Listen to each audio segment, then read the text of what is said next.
सो hello भाइयों, welcome back to a new video. I hope आप अच्छे होंगे। एक सवाल जो हमारे दिमाग में हमेशा आता है कि हम मुक्त कैसे होएं, मतलब हम मोक्ष को कैसे करके प्राप्त करें। अब देखो, जैसे हमने इस चीज़ को बहुतों बार सुना है, जैसे महाभारत में भी हमने ये चीज़ देखा है कि विदुर ने एक बार धृतराष्ट्र को ये कहा था कि महाराज, ये सुख दुख जय पराजय जीवन में हमेशा होते रहेंगे, लाभ हानि ये सब चीज़ हमेशा होते रहेंगे, हमें इन सब चीज़ों पर उतना ज़्यादा ध्यान नहीं देना चाहिए और हमें मोक्ष की ओर बढ़ना चाहिए, वही हमारा सर्वप्रथम एकमात्र लक्ष्य है। तो हम इस चीज़ को समझने का जब प्रयास करते हैं और ज़्यादा जानने की प्रयास करते हैं इस चीज़ों को, ठीक है, इसके पीछे जो रियल नॉलेज है उसको जानने का जब प्रयास करते हैं, हालांकि रियल नॉलेज तक लोग नहीं पहुंच पाते हैं। जो रियल चीज़ है बताया जा रहा है, लोग बस कहानियों में ही ज़्यादातर रहते हैं, ठीक है। अब ये कहा जाता है कि 84 लाख योनियाँ होती हैं और उन सारी योनियों में भटकने के बाद एक जन्म मिलता है जो कि है मनुष्य जीवन, मनुष्य जन्म। तो उसके बाद जैसे हम मनुष्य जन्म में आते हैं तो यहाँ पर हमारा एक होता है कि एक कार्य हम यहाँ पर कर सकते हैं कि हम सारे बंधनों से मुक्त हो सकते हैं। कैसे करके? ज्ञान मार्ग के द्वारा, भक्ति मार्ग के द्वारा खुद को पहचान अगर लेंगे तो हम इससे मुक्त हो जाते हैं। मतलब इस जन्म और मृत्यु का जो ये चक्र चल रहा है इससे हम मुक्त हो जाते हैं, ये चीज़ होता है। अब देखो, इन सारी चीज़ों के पीछे रियल चीज़ क्या है, ये छुपा हुआ रियल नॉलेज फिर भी छुपा हुआ है जो लोग अभी तक नहीं समझ पाए। और मैं सच बताऊं तो जाहिर सी बात है, अगर रियल नॉलेज को डायरेक्ट बता दिया जाता तो आज महाभारत या रामायण के जो भी किस्से या फिर कहानियाँ भी कह सकते हो ये कुछ नहीं रहते। और इसी लैंग्वेज में, इसी तरीके से महाभारत रामायण या फिर जो भी पहले के टेक्स्ट रहे हैं वो लिखे गए हैं। तो ये मोस्ट इम्पॉर्टेंट है, कह सकते हो कि अच्छा किया गया कि इन्हीं सब भाषाओं में लिखा गया, ताकि ये चीज़ आज भी ज़िंदा है, जीवित है। नहीं तो अगर रियल नॉलेज को डायरेक्ट लिख दिया जाता तो आज ये सारा नॉलेज कब का विलुप्त हो चुका होता। जैसे स्वर्ग नर्क का भी कॉन्सेप्ट आता है, तो इस चीज़ के बारे में भी हम बात करते हैं, तो ध्यान से समझना। तो जैसा सवाल आता है कि हम मुक्ति कैसे पाएँ, मतलब मुक्ति है क्या चीज़। तो एक मतलब छोटा सा, मतलब मैं छोटा सा एक मतलब कहानी नहीं, 2-10 सेकंड का एक कह सकता हूँ, मैं बता रहा हूँ, ध्यान से सुनना। एक बार क्या हुआ, राजा जनक जी गए अष्टावक्र जी के पास, मतलब हताश थे, परेशान थे बहुत, और अष्टावक्र जी के पास गए और उनको जाकर वो कहते हैं, राजा जनक जी, कि मुझे मुक्ति पाना है, मोक्ष पाना है। तो इससे पहले उन्होंने किसी साधु सन्यासी से जितनी बार उन्होंने पूछा था ये जवाब नहीं मिला था, लेकिन अष्टावक्र जी ने जो जवाब दिया वो सुनकर राजा जनक मतलब थोड़ा सा अचंभित रह गए। इससे पहले सन्यासी साधु जो भी थे वो उन्हें ये बताया करते थे कि तुम ये करो, ध्यान करो, ये करो, वो करो, लेकिन अष्टावक्र जी ने कहा उनको, तुम तो पहले से ही मुक्त हो, तुम्हें और क्यों मुक्ति चाहिए, तुम तो शुरुआत से ही मुक्त थे, है, और आगे भी तुम मुक्त ही रहोगे। तो ये चीज़ जैसे ही राजा जनक ने सुना वो थोड़े से अचंभित रह गए कि यार ये क्या बोल दिया। तो यहीं से स्टार्ट होता अष्टावक्र गीता, और अष्टावक्र गीता भी इसी पे बेस्ड है। और अष्टावक्र में जो है, मतलब अष्टावक्र जी जो बता रहे हैं टीचिंग्स जो है वो पूरी तरीके से उन्हीं का टीचिंग में बेस्ड है। और यहाँ पर राजा जनक चीज़ को समझ भी जाते हैं कि रियलिटी है क्या चीज़।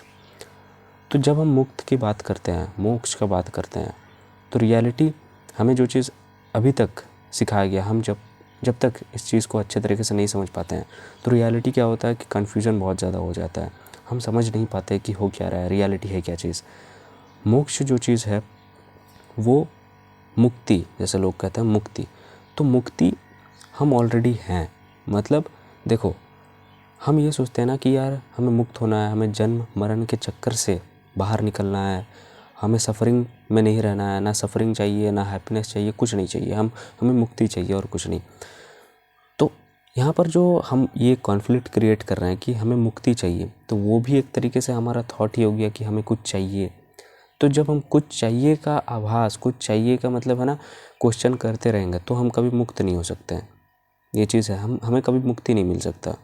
तो यहाँ पर हमें एक चीज़ समझना होगा कि मुक्ति कौन चाह रहा है, ये सबसे इम्पॉर्टेंट चीज़ है, ये सबसे मायने वाला चीज़ है कि मुक्ति चाह कौन रहा है। अब अगर मैं तुम्हें बोलूँ कि यार मेरे लाइफ में बहुत ज़्यादा सफरिंग चल रहा है, नहीं मुझे मुक्ति चाहिए, तो यहाँ पर सवाल क्रिएट करना होगा कि मुक्ति किससे चाहिए। क्या उन सारे सफरिंग से मुक्ति चाहिए? क्या तुम्हारा एनवायरनमेंट सही नहीं है, दुख भरे एनवायरनमेंट में हो, तुम खुशी चाहते हो, हैप्पीनेस चाहते हो, तो तुम्हें इस जगह से मुक्ति चाहिए फिर, ठीक है। तुम्हें मतलब ये नहीं चाहिए कि यार कहीं कोई एक ऐसा स्टेट में आ जाऊं जहाँ पर मतलब एक मुक्त हो जाऊं मैं, वहाँ पर एकदम शांति बना रहे। नहीं, तुम इसलिए मुक्ति चाह रहे हो क्योंकि तुम्हारा एनवायरनमेंट टॉक्सिक है, तुम हैप्पी वाले एनवायरनमेंट में जाना चाह रहे हो, तो तुम इस जगह से मुक्त होना चाह रहे हो। अगर तुम बहुत ज़्यादा गुस्सैल टाइप के इंसान हो तो तुम चाहोगे कि यार मैं थोड़ा सा शांत पीस वाली जगह में चले जाऊं, तो वहाँ जाना तुम्हारा एक तरीके से मुक्त हो गया, ठीक है। मुक्ति ऐसा चीज़ नहीं है कि कोई स्टेट हो जाए या फिर फ्यूचर में कोई एक घटना होगा तब तुम जाके मुक्त होगे, ये चीज़ मुक्ति नहीं होता। मुक्ति मतलब होता है प्रेजेंट मोमेंट में रहना, प्रेजेंट ही मुक्ति है, तुम ही मुक्त हो। तुम मतलब यहाँ पर तुम का भी बहुत बड़ा कॉन्फ्लिक्ट ये होता है, जैसे ही मैं, तुम, मैं, ये शब्द का जैसे ही हम यूज़ कर देते हैं तब यहीं पर सबसे बड़ा कॉन्फ्लिक्ट हो जाता है कि मैं मुक्त पाना चाहता हूँ। तो यहाँ पर अगर मैं खुद को बोलूँ कि मैं मुक्त पाना चाहता हूँ तो कौन कौन पहली बात मुक्त पाना चाहता है? जैसे मैंने ये चीज़ बोला तो ये मेरे थॉट में, मेरे ब्रेन में आया, मेरे माइंड में आया कि मैं मुक्त होना चाहता हूँ। तो ब्रेन को ऐसा लग रहा है, पहली बात ब्रेन को हटा दे अगर फिर भी हम जीवित रहे तो हो सकता है कि हम ये सवाल ही क्रिएट ना करें। हमें उस समय हो सकता है ऐसा एहसास हो जाए कि तो हम पहले से ही मुक्त हैं, हमें ऐसा एहसास हो जाए। मुक्त हम ऑलरेडी हैं, ये चीज़ हमें समझना पड़ेगा। मुक्त जो है, जो रियल है वही मुक्त है। ये चीज़ जो है हमारा, जिस चीज़ को हम मैं मान के बैठे रहे हैं, तो ये यहाँ पर कन्फ्लिक्ट क्रिएट कर देता है। हमारा माइंड, हमारा ब्रेन यहाँ पर कन्फ्लिक्ट क्रिएट कर देता है कि हम मुक्त नहीं हैं, तो इसलिए हम यहाँ पर फंस जाते हैं, ठीक है। और रही बात, जैसा हम सोचते हैं कि जन्म मरण के चक्र से आज़ादी, मुक्ति, तो मैं बोलूँगा यहाँ पर तो यार जन्म तो हमारा रोज़ हो रहा है, रोज़ ही हो रहा है। अब तुम बोलोगे कैसे, मैं रोज़ क्या जन्म ले रहा हूँ, क्या रोज़ मैं मर रहा हूँ? नहीं, तुम जब रोज़ सो के उठते हो तब तुम्हारा हमेशा एक मैं उठता है कि मैं उठ रहा हूँ, मैं कुछ करूँगा। तुम्हारे हर एक विचार में तुम्हारा जन्म हो रहा है, हर एक शब्द में, हर एक विचार में तुम्हारा जन्म हो रहा है। तो तुम्हारा उस हिसाब से जन्म और मृत्यु का जो चक्र है, तो उसे हम सिर्फ और सिर्फ 84 लाख योनियों में ही नहीं बोल सकते हैं, उससे भी ज़्यादा है, क्योंकि हमारा रोज़ ही जन्म हो रहा है। इस मैं का जन्म तो रोज़ ही हो रहा है ना, कि मैं कुछ कर रहा हूँ। हमारा हर एक विचार में मैं उत्पन्न हो रहा है कि मैं कुछ करूँगा, मैं कुछ, तो यही तो जन्म है भाई, यही तो जन्म है, यही तो सबसे बड़ा चक्र है। हमें इसी से मुक्त होना है, इसी से आज़ाद होना है, इसी को हमें देख लेना है, ठीक है। और जो लोग बोलते हैं कि इतने योनियों में भटकने के बाद अंत में जाकर ये जन्म मिलता है, जैसे मनुष्य का जन्म, तो यहाँ पर दिमाग में फिर सोचने लग जाते हैं, अच्छा मतलब स्टार्टिंग में क्या जन्म होगा, तो हम सोचने लग जाते हैं स्टार्टिंग में लोग फिर शायद कुत्ता, बिल्ली, जानवर वगैरह हम बनते हैं, उसके बाद जाकर हम ये बनते हैं, इंसान बनते हैं। पहली बात आपकी जानकारी के लिए मैं यहाँ पर बता देना चाहता हूँ कि जो जानवर हैं वो ऑलरेडी मुक्त है, हम जानवर की तरह भी नहीं है। अगर मैं रियलिटी बताऊँ ना, हम जानवर के जैसा भी नहीं है, हमारा हालत आज जानवर से भी नीचे हो चुका है। क्यों? जानवर को मुक्ति नहीं चाहिए, जानवर ऑलरेडी कहीं बंधे नहीं हुए हैं, जानवर ऑलरेडी मुक्त हैं। उन्हें इस चीज़ का चिंता नहीं होता कि कल क्या होगा, आज क्या होगा, आज मुझे खाने मिलेगा भी कि नहीं, वो ये भी नहीं सोचते हैं। कल मैं उस रास्ते से जाऊंगा, कल उस रास्ते से मुझे कुछ और बैल वगैरह मुझे मारे थे, उस रास्ते से जाऊंगा कि नहीं, वो उस चीज़ के बारे में भी नहीं सोचता है। जानवर कुछ सोचता ही नहीं है कि मिलेगा कि नहीं मिलेगा, कल क्या होगा, कल कैसे जीना है, कल खाना मिलेगा कि नहीं, पानी मिलेगा कि नहीं, कुछ नहीं, वो ऑलरेडी मुक्त है, ठीक है। वहाँ पर मतलब उसे कुछ चाहिए नहीं, वो उसके एक्शंस, उसके समझ लो कि मन के अकॉर्डिंग एक्ट करता है। जब मन करे, भूख लगता है, भूख खाते हैं, वो उनका फुल्ली फोकस्ड हो जाता है किसी एक चीज़ में। जैसे अगर उनके सामने से कोई बिल्ली चल के पार हो जाए, ठीक है, दीवार में जंप कर दे, तो जानवर उस पर तुरंत ध्यान दे देते हैं, पूरी तरीके से उस बिल्ली पर ही फोकस कर देते हैं। लेकिन हमारे साथ क्या होता है, हमारे सामने अगर कोई बिल्ली चल के भी जाएगी, अगर एक दीवार पर जंप भी करेगी, तो हम देखेंगे तो बिल्ली को, लेकिन हम सोच कुछ और रहे हैं, देख कुछ और रहे हैं, डर किसी और चीज़ से लग रहा है। एक ही समय में इतने सारे चीज़ चल रहे हैं, हम बिल्ली को देख भी रहे हैं, हमारे अंदर डर भी है कि फ्यूचर को लेकर डर, पास्ट में जो हमने गलत किया उन सारी चीज़ों का डर है, और अभी कहाँ जाना है, वो सारी चीज़ों का एक ही साथ, यहाँ पर एक ही साथ सारी चीज़ों का टकराव हो जाता है।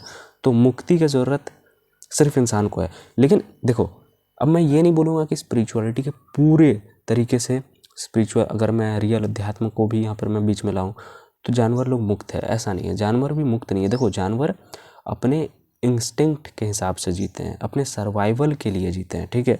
उन्हें भूख लगे तो वो खाएंगे, उनका जब समय होता है बच्चे पैदा करने का, तब वो बच्चे पैदा करते हैं। उनका एक समय होता है, वो नेचर के अकॉर्डिंग जीते हैं, नेचर के खिलाफ नहीं जाते हैं और ना ही जा सकते हैं। वो जिस तरीके से बने हैं उसी तरीके से वो जीते हैं। प्यास लगे तो वो पानी पीते हैं, भूख लगे तो खाते हैं, नींद आए तो सोते हैं, बैठते हैं, फिर उठने का मन करे तो वो उठ जाते हैं। वो एकदम नेचर के अकॉर्डिंग ही चलते हैं। लेकिन हम यहाँ पर नेचर के विरुद्ध चलने की कोशिश करते हैं। लेकिन हाँ, जानवर का एक चीज़ मैं यहाँ पर ज़रूर कह सकता हूँ कि वो पूरी तरीके से अपने फियर को, डर उन्हें भी लगता है, फियर उनके अंदर भी है, ठीक है, गुस्सा भी है, सब कुछ है। वो सिचुएशन के अकॉर्डिंग ही एक्ट करते हैं। लेकिन उन सारी चीज़ों को वो ऑब्जर्व नहीं कर सकते, देख नहीं सकते, इस पूरे इल्यूजन को वो देख नहीं सकते। यहीं पर एक खूबी होता है सिर्फ इंसान का, कि वो सारे इल्यूजन को, सब चीज़ों को देख सकता है, ऑब्जर्व कर सकता है। ये इंसान का खूबी है। इंसान के अंदर डर भी आ जाए तो उस डर को ऑब्जर्व कर सकता है, चिंता आ जाए उस चिंता को ऑब्जर्व कर सकता है, फियर आ जाए उस फियर को भी ऑब्जर्व कर सकता है। अब जैसे रात के अंधेरे में मैं घर में अपने रूम में बैठ के सोच रहा हूँ कि उस जगह, हमारे घर के पीछे वाली जगह, उधर बहुत ज़्यादा अंधेरा है, हो सकता है भूत है। लेकिन तुम एक दिन उठ के चल जाते हो वहाँ पर देखने, और तुम्हें अंदर ही अंदर डर लग रहा है। तुम थोड़ी देर रहे, 5 मिनट रहे, 10 मिनट रहे, 1 घंटा, आधा घंटा, 1 घंटा, 2 घंटा रह गया, तुम्हें कुछ नहीं दिखा। तो तुम यहाँ पर क्या किया, फियर को तुमने देखा, फियर को तुमने ऑब्जर्व किया, तब तुम्हें जाकर पता चला कि फियर तो कुछ है ही नहीं, यहाँ तो मैं तो बेफजूल का डर रहा था सिर्फ। तो यही चीज़ है, हमारे साथ यही होता है। हमारे देखो, वो मुक्त नहीं है, वो अपने सर्वाइवल के लिए जी रहे हैं, अपने इंस्टिंक्ट के हिसाब से जी रहे हैं। लेकिन वो, उनके अंदर भी डर है, सब कुछ है। अब डर प्रेजेंट मोमेंट में उनको डर लग गया तो वो ज़रूर डरेंगे। लेकिन हम कब डरते हैं, हम तो फ्यूचर को लेकर भी डरते हैं, हम पास्ट को लेकर भी डरते हैं, हम सारी चीज़ों को लेकर डरते हैं। वो प्रेजेंट मोमेंट में रहते हैं, हमसे प्रेजेंट मोमेंट में रहा नहीं जा रहा है। और हमारा सबसे बड़ा बोझ यही है कि हम प्रेजेंट मोमेंट में नहीं रह पाते हैं। लेकिन वो पूरी तरीके से इन सारी चीज़ों को ऑब्जर्व नहीं कर सकते। इंसानों का ये खूबी होता है कि उन सारी चीज़ों को वो ऑब्जर्व कर सकते हैं, देख सकते हैं, अंदर से जो रियलिटी है, जो इल्यूजन है, उन सारी चीज़ों को पहचान सकते हैं। ये इंसान का खूबी है।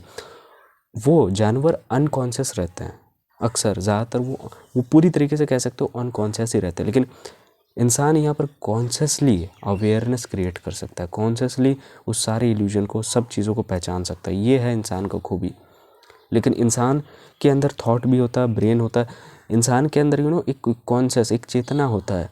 तो उसी के कारण वो उलझा रहता है, उसी के कारण उस इल्यूजन को वो देख नहीं पाता, समझ नहीं पाता, रियलिटी को समझ नहीं पाता। इसीलिए थॉट कभी कभी बोझ बन जाता है, थॉट ही अपने आप को मैं समझने लगता है।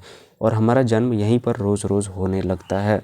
84 लाख क्या साहब, 84 लाख क्या, हर एक थॉट में हमारा जन्म हो रहा है, हर एक थॉट में हमारा जन्म हो रहा है। और इसी जन्म और मृत्यु के चक्र से आज़ाद होने को कहा गया है। इसी जन्म और मृत्यु के चक्र को देख लेना ही आज़ादी है। जब तुम देख लोगे कि मैं तो है ही नहीं, और उसी समय तुम आज़ाद होगे, उसी समय तुम्हारा कॉन्फ्लिक्ट जो है, सब चीज़ ख़त्म हो जाएगा। यही है मुक्ति पाना, यही है मोक्ष पाना। रियलिटी को देख लेना, ट्रुथ को देख लेना, ठीक है, अपने इस आँखों से नहीं, देख लेना, बस देख लेना, जो हो रहा है उस चीज़ को देख लेना अपने अवेयरनेस के हिसाब से। तुम जब अवेयर हो जाते हो सब चीज़ों के अकॉर्डिंग, तब तुम देखने स्टार्ट कर देते हो अपने अंदर की आंखों से, अपने मन की आंखों से, या फिर अंदर की आंखों से। तुम सोच लो, देखने लग जाते हो चीज़ों को, होते हुए देखने लग जाते हो कि ये हो रहा है, ये हो रहा है, ये हो रहा है। तुम क्या कर रहे हो वो चीज़ भी तुम खुद को देखने लग जाते हो। मतलब क्या, तुम्हारा थॉट्स, तुम्हारा बॉडी, तुम्हारा माइंड यहाँ पर क्या करने की कोशिश कर रहा है, तुम खुद को भी देखने लग जाते हो, ठीक है।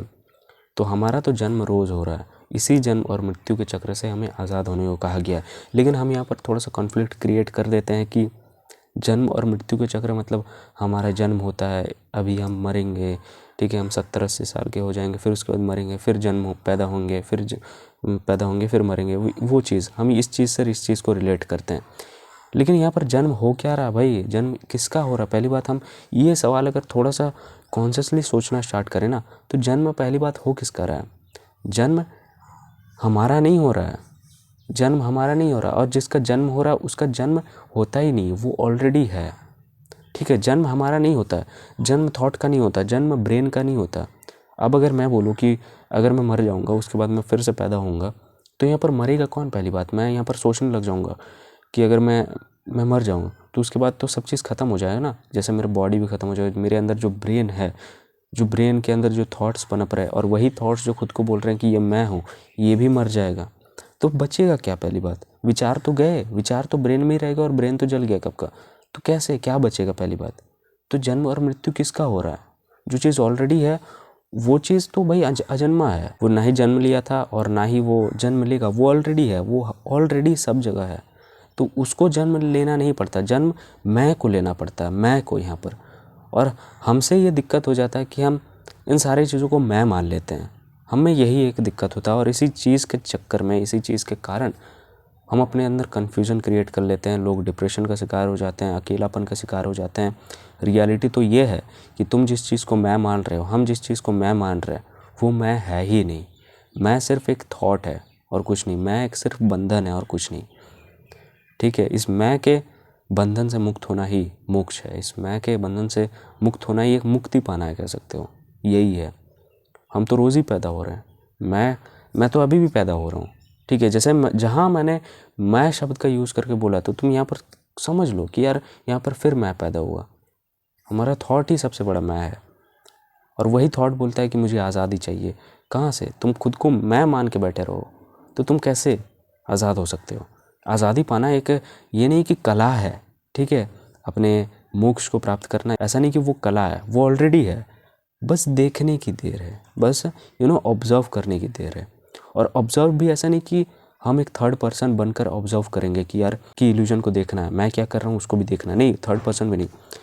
कृष्णमूर्ति यहाँ पर एक बार पॉडकास्ट में एक बार उन्होंने बोला था, कोई उनका इंटरव्यू ले रहा था, तो उन्होंने बोला था कि I give my total attentive what you are saying, मतलब तुम जो बोल रहे हो उस पर मैं पूरी तरीके से फोकस दिखाऊं, पूरी तरीके से देखूं, तो उसके बाद कोई फ़र्क ही नहीं पड़ता कि तुम कुछ बोलो या फिर ना बोलो। तो सामने में जो इंटरव्यू ले रहे थे इंटरव्यूअर, वो हंसने लग जाते हैं, मतलब मजाक नहीं उड़ा रहे थे, वो रियली में हंसने लग जाते हैं। ऑफ कोर्स ऐसे ये चीज़ हुआ था।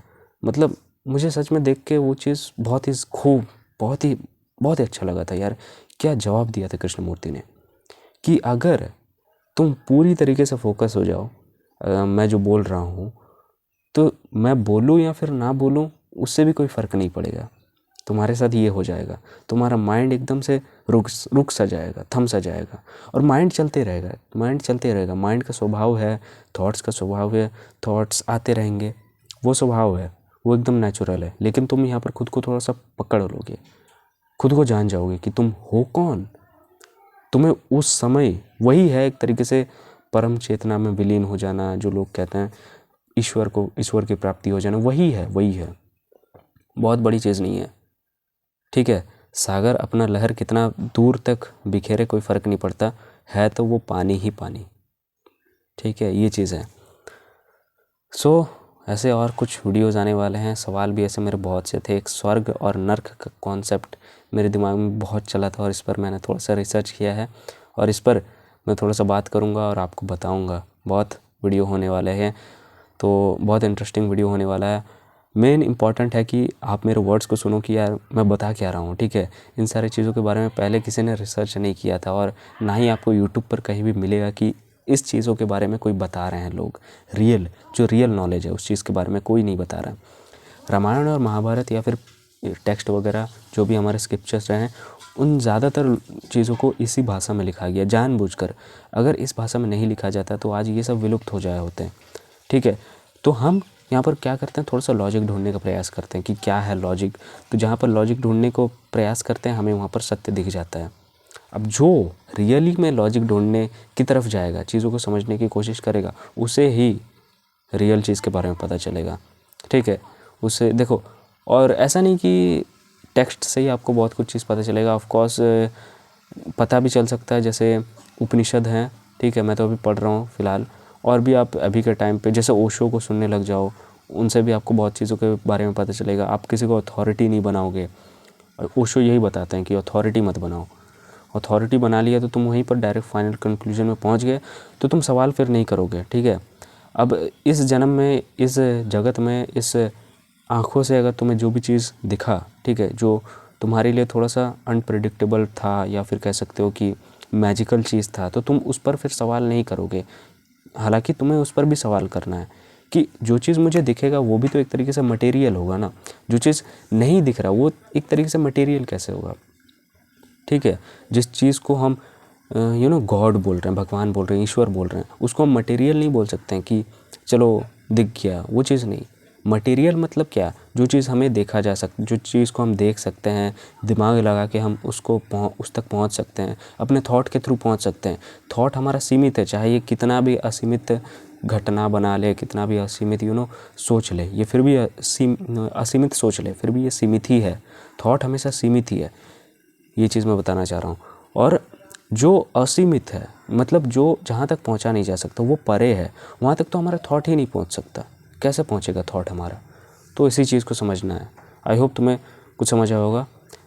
Thanks for watching. तो एक चीज़ जो मुझे मतलब रिसर्च करते टाइम ये चीज़ मुझे पता चला था कि जो जानवर हैं वो यार वो ऑलरेडी हमसे अच्छे हैं, वो मुक्त हैं, वो तो बंधे ही नहीं हुए हैं, उन्हें मुक्त होने की ज़रूरत नहीं, वो ऑलरेडी प्रेजेंट मोमेंट में है। हम तो प्रेजेंट मोमेंट में भी नहीं है, हमें प्रेजेंट मोमेंट में आना है। ठीक है, समझ आ रहा है? सो यही मैं बताना चाह रहा हूँ।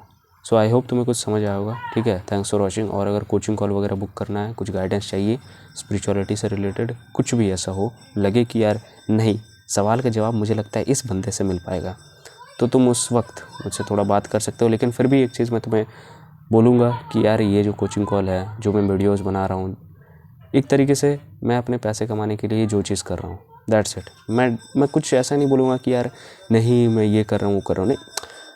मैं जो चीज़ कर रहा हूँ, वीडियोस बना रहा हूँ, मुझे ऐसा लगता है कि यार ये एकदम सही चीज़ है कि लोगों को अवेयर कर रहा हूँ, लोगों की आंखें खोलने की कोशिश कर रहा हूँ मैं। ये इससे ज़्यादा जेन्युइन काम क्या हो सकता है? तो इस पर मैं पैसे कमा भी लूँ तो मुझे कोई फ़र्क नहीं पड़ता। पैसे आएंगे भाई, हाँ मैं पैसे कमाऊँगा, मैं बोल रहा हूँ मैं पैसे कमाऊँगा, इसमें कोई दोहराई वाली बात नहीं है। या फिर तुम मुझे फ्यूचर में ये नहीं बोलने लग जाओगे कि यार पैसे कमाने लग जाएगा, हाँ हाँ पैसे कमा रहा, हाँ ऑलरेडी कमा रहा हूँ, तो क्या दिक्कत है, कमाऊँगा क्यों नहीं? ठीक है, हमें चीज़ों को समझना है। What main thing is that कि तुम समझ क्या रहे हो मेरे से, क्या मैं तुम्हारा आंखें खोल पा रहा हूँ, क्या मैं तुम्हें अद्वैत के बारे में थोड़ा बहुत बता पा रहा हूँ, ये सबसे ज़्यादा इंपॉर्टेंट है। सो वीडियो को यहीं रखते हैं, एंड करते हैं। आई होप तुम्हें कुछ समझ आएगा। Thanks for watching.